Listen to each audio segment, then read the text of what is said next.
నమస్తే, welcome to the debate. ఎన్నికలు దగ్గర పడుతున్న కొద్దీ ఏపీలో వైసీపీ అరాచకాలు పెరిగిపోతున్నాయి.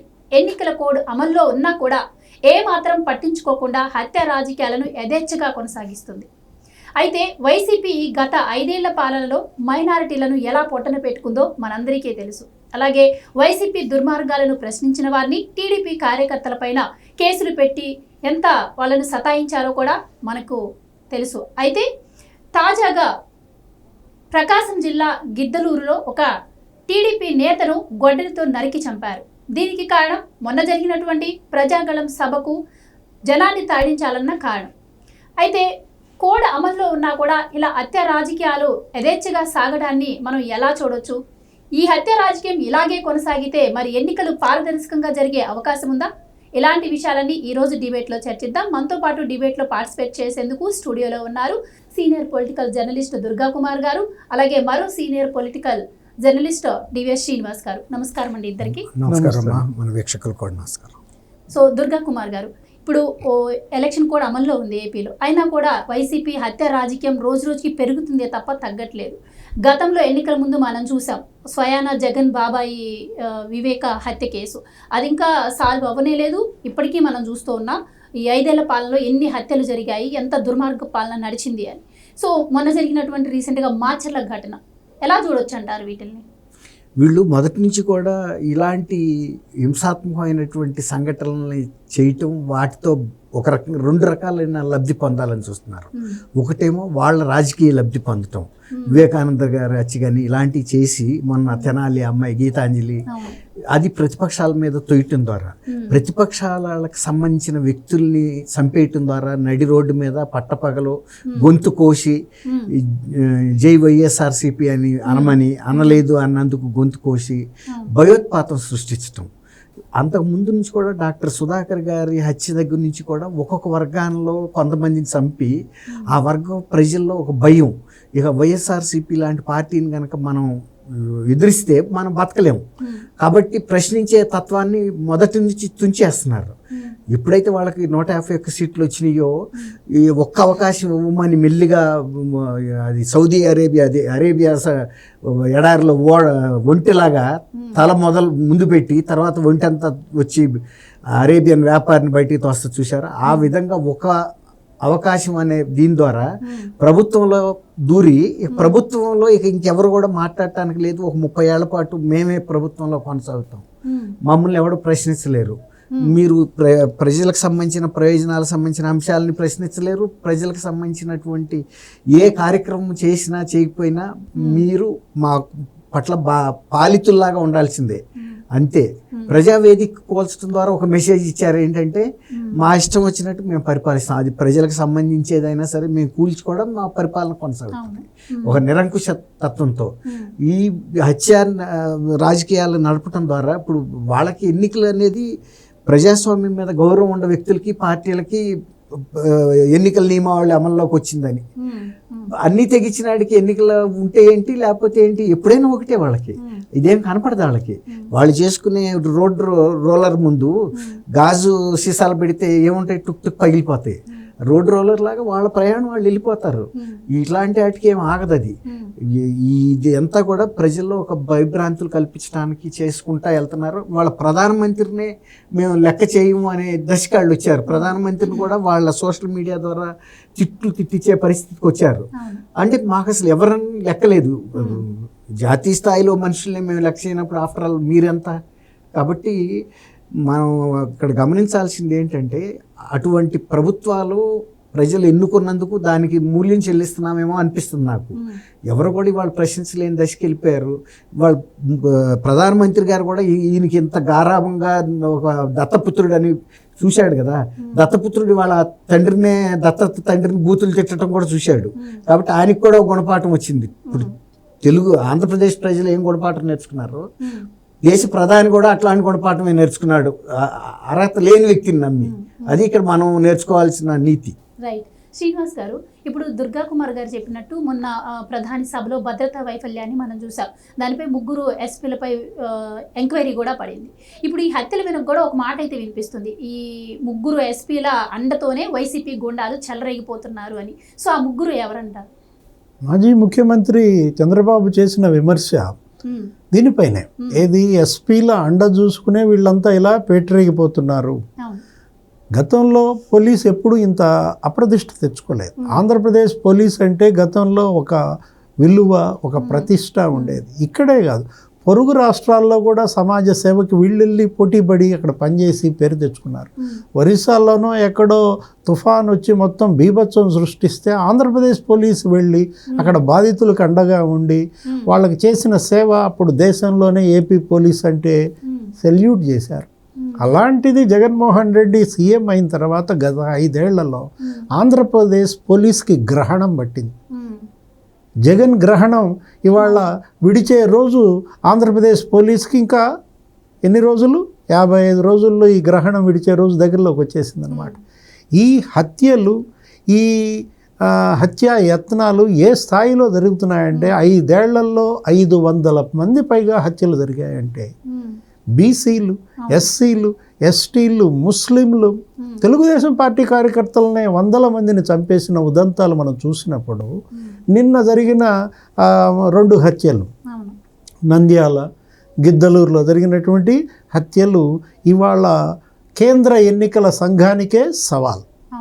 ఈ హంతకులు ఢిల్లీనే సవాల్ చేస్తున్నారన్నమాట. రాబోయే ఎన్నికల్లోపు ఇంకా ఎంత హింస, ఎంత హత్యాకాండకి వీళ్ళు రెడీ అవుతున్నారనేది నిన్నటిది కేవలం టీజర్గానే చూడాలా. ఇప్పుడు సొంత చెల్లే చెప్పింది కదా,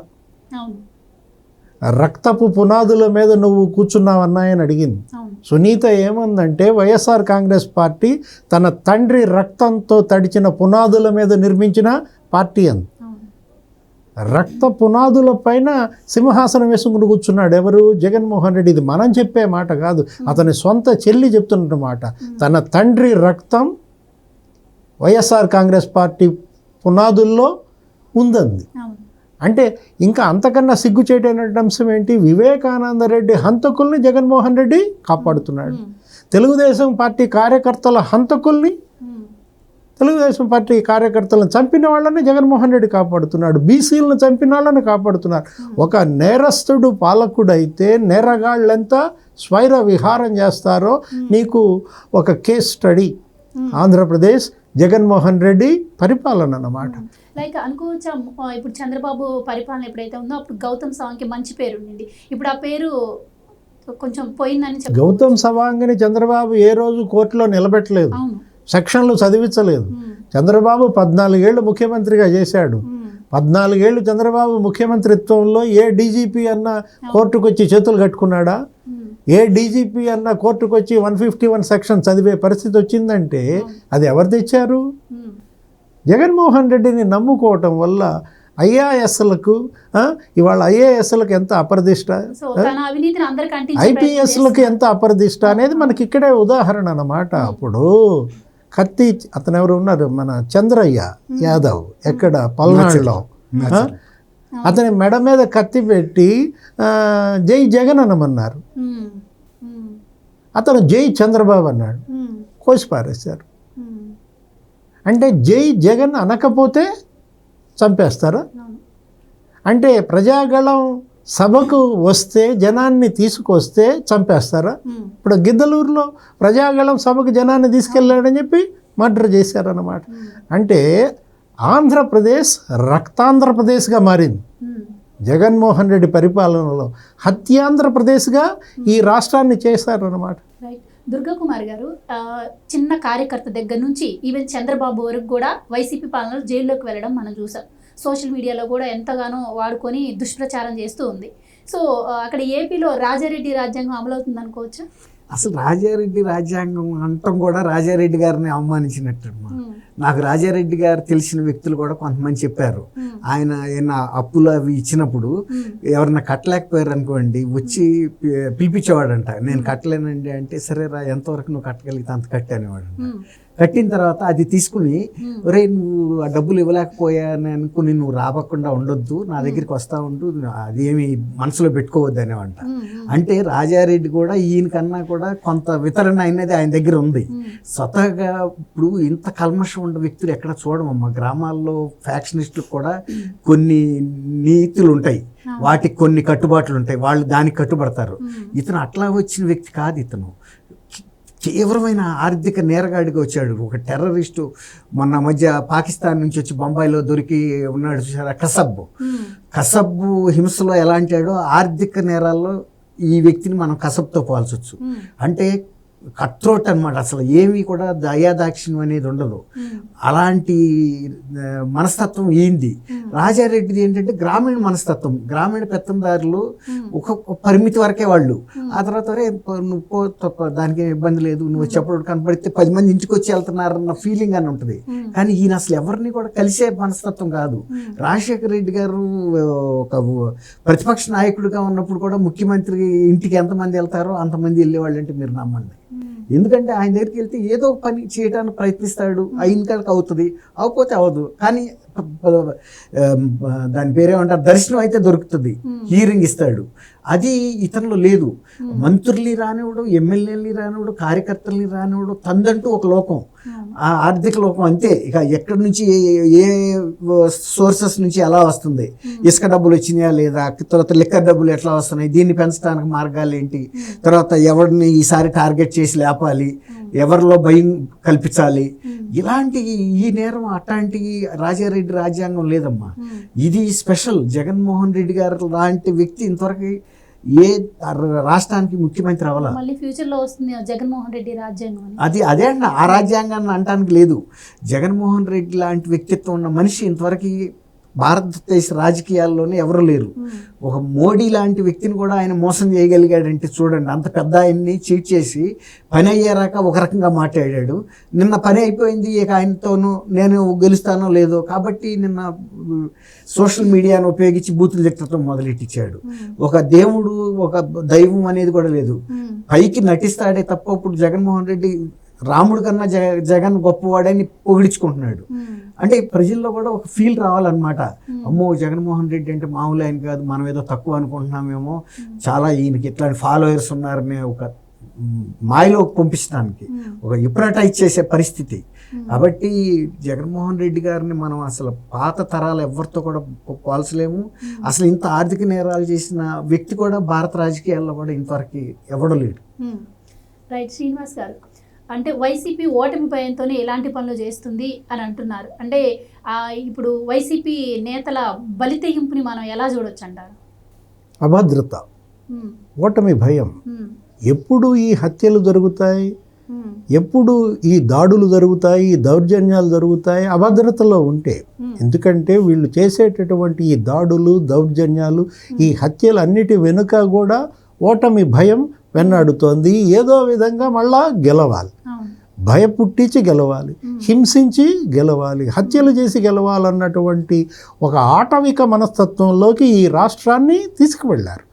ఆటవిక రాష్ట్రంగా ఆంధ్రప్రదేశ్ని మార్చారన్నమాట. గత 5 ఏళ్ల జగన్మోహన్ రెడ్డి భ్రష్టత్వం. మనం ఏంటంటే ఎవరెంత పెద్ద నేరం చేస్తే వాళ్ళకంత పదవి. ఇప్పుడు తలబగలు కొట్టావా, నీకు ఒక ఈ స్థాయి పదవి, మెడగోసావా నీకు ఇంకా పై పదవి, అసలు సజీవ దహనం చేసావా నిన్ను ఇంకా పైన కూర్చోబెడతాం. ఇట్లా ఎంత పెద్ద నేరం చేస్తే అంత పెద్ద పోస్ట్ ఇస్తున్నాడనే ఒక కొత్త ఒరవడిని ఈ రాజకీయాల్లోకి తీసుకొచ్చాడు. ఒక దుష్ట సాంప్రదాయాన్ని ఈ దుష్ట పరిపాలనలో మనం చూసాం. ఏడీఆర్, అసోసియేటెడ్ డెమోక్రాటిక్ ఏదో ఉంది కదా, రిపబ్లిక్, ఏడీఆర్ సర్వే ఏం చెప్తోంది నీకు? ఇక్కడ జగన్మోహన్ రెడ్డి ఎమ్మెల్యేలలో 65%, 85% తీవ్ర నేరాలు ఉన్నవాళ్ళు. అందులో కూడా 35% ఈ హత్యా నేరాల్లో ఉన్నటువంటి వాళ్ళు. జగన్మోహన్ రెడ్డి క్యాబినెట్లో ఒక మంత్రే హత్య కేసులో నిందితుడు. హత్య కేసులో 6వ నిందితుడైనటువంటి దాడిశెట్టి రాజా ఇవాళ జగన్ క్యాబినెట్లో మంత్రి. జగన్మోహన్ రెడ్డి ఎంపీలలో ఒక ఎంపీ హత్య కేసులో 8వ నిందితుడు. వివేకానంద రెడ్డి హత్య కేసులో సీఎం సొంత బాబాయ్ హత్య కేసులో A8 Avinash Reddy YCP MP అంటే హంతకులను హత్య కేసులో నిందితులను అసెంబ్లీకి పంపుతున్నారా, పార్లమెంటుకి పంపిస్తున్నారా? పంపేవాడిదా తప్పు, గెలిపించేవాడిదా తప్పు? ఇక్కడ వాళ్ళ చర్చ దానిపైన జరగాల. నేరాలు చేసేవాళ్ళదా తప్పు, నేరాలు చేయించేవాడిదా? ప్రజలు తిరగబడాల్సిన సందర్భం ఇది, ప్రజలు నిలదీయాల్సిన సన్నివేశం ఇది. జగన్మోహన్ రెడ్డి రేపు వస్తున్నాడు మేమంతా సిద్ధమని. ఏంటది నిన్న మీరు మాట్లాడారు, బస్సు యాత్ర. మేమంతా సిద్ధమని వస్తున్నటువంటి జగన్మోహన్ రెడ్డికి ఈ హత్యలకు గురైనటువంటి కుటుంబాలు, బాధిత కుటుంబాలు ఆ జగన్మోహన్ రెడ్డిని నిలదీయాలి. దేనికయ్యా నువ్వు సిద్ధం? మా భర్తలను చంపడానికి సిద్ధమా, మా తండ్రులను చంపడానికి సిద్ధమా అని చెప్పి ఎవరైతే హత్యలకు గురయ్యారో నిన్న గిద్దలూరులో, మొన్న నంద్యాలలో, మాచర్లలో, వీళ్ళంతా ఈ మేమంతా సిద్ధం అంటున్నటువంటి జగన్మోహన్ రెడ్డిని దేనికి నువ్వు సిద్ధం? శిరోముండనాలకు సిద్ధమా, సజీవ దహనాలకు సిద్ధమా, హత్యలకు సిద్ధమా, దేనికి సిద్ధమని ప్రశ్నించాలా, నిలదీయాలా? అది కదా ప్రజాస్వామ్యం. అప్పుడు కదా ఈ నేరగాళ్లకు అడ్డుకట్టబడేది, ఈ హంతకులకు శిక్ష పడేది. ఇవాళ కోర్టులు న్యాయం చేస్తాయనో, పోలీసులు న్యాయం చేస్తాయనో, దర్యాప్తు సంస్థలు న్యాయం చేస్తారనో ఆశించి భంగపడి నిట్టూర్చి నిర్వేదంలో ఉండకూడదు. ఇప్పుడు మీ సమయం, ఇది అవకాశం మీది. సునీత నిన్న ఆత్మీయ సమ్మేళనం వాళ్ళ నాన్న వర్ధంతిలో ఏం చెప్పింది? నేను కదా దిగ్భ్రాంతిలో ఉండాల్సింది, చంపింది మా నాన్నని, నేను కదా షాక్లో ఉండాల్సింది, మీరెందుకు దిగ్భ్రాంతిలో ఉన్నారు? ఈ ప్రజలంతా ఎందుకు షాక్లో ఉన్నారు? ఇది మీ సమయం, ఇది మీ అవకాశం. బాధితుల వైపు ఉంటారా, బాధించబడ్డ వాళ్ళ వైపు ఉంటారా?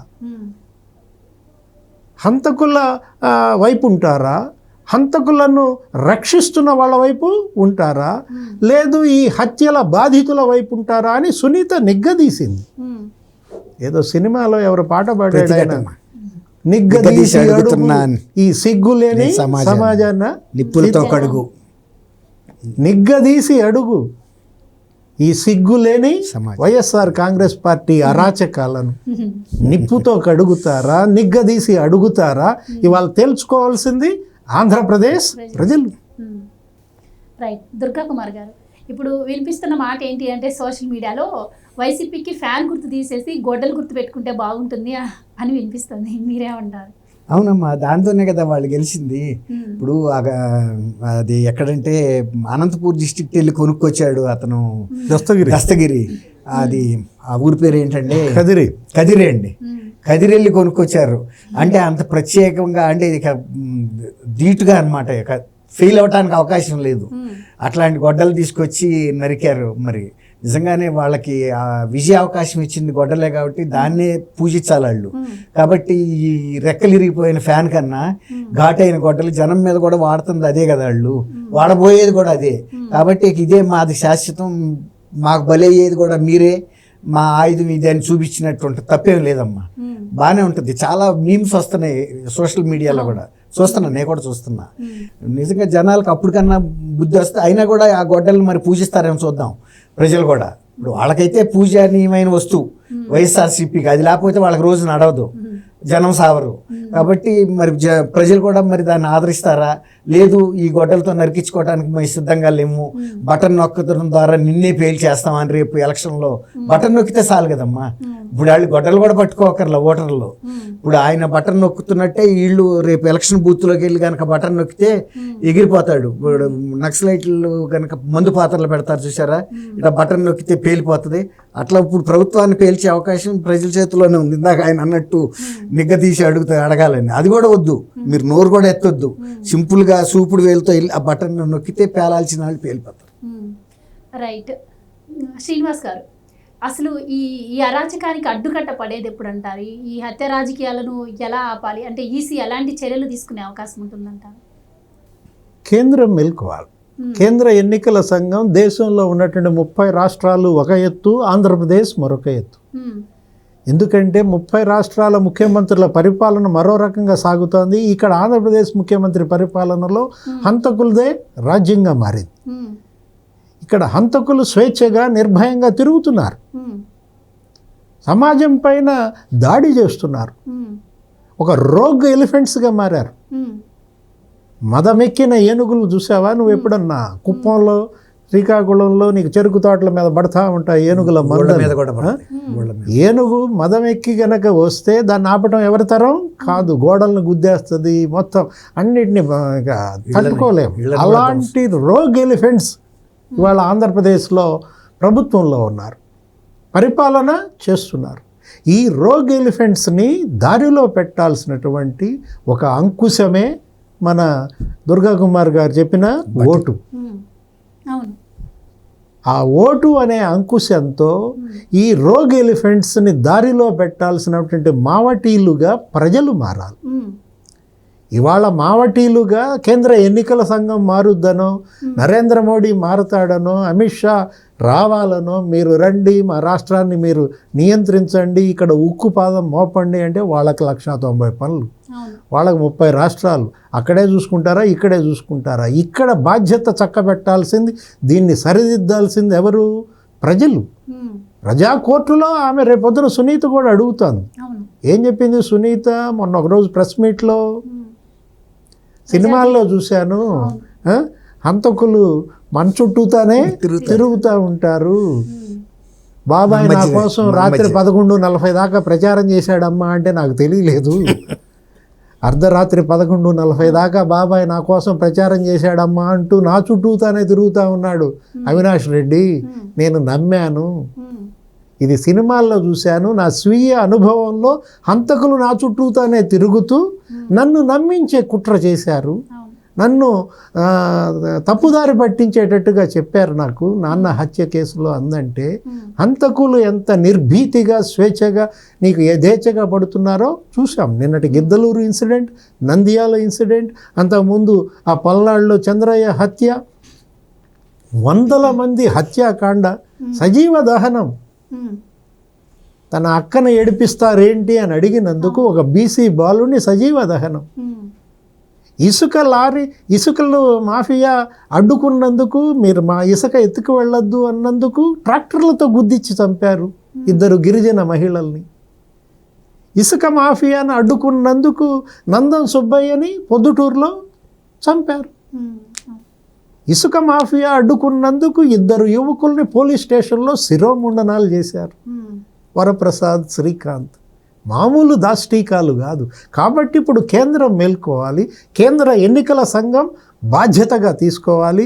ఆంధ్రప్రదేశ్కి కేంద్ర బలగాలను పంపించి ఇక్కడ స్వేచ్ఛగా నిర్భీతిగా ఎన్నికలు జరిగేలాగా చూడాల్సిన బాధ్యత కేంద్రానిది. ఈ మదపుటేనుగులను అంకుశం అనే ఓటుతో దీన్ని కంట్రోల్లో పెట్టాల్సింది, ఈ ఏనుగుల మదం దించాల్సింది మావటీలు ఎవరు? ప్రజలు. మీరే మీ పరిపాలన చక్కదిద్దుకోండి, మీ రాష్ట్రాన్ని దిద్దుకోవాల్సిన బాధ్యత ఆంధ్రప్రదేశ్ ప్రజలది. రేపటి ఓటే గొడ్డలి. గొడ్డలి పార్టీకి మన ఓటనే గొడ్డలితోనే సమాధానం చెప్పాలి.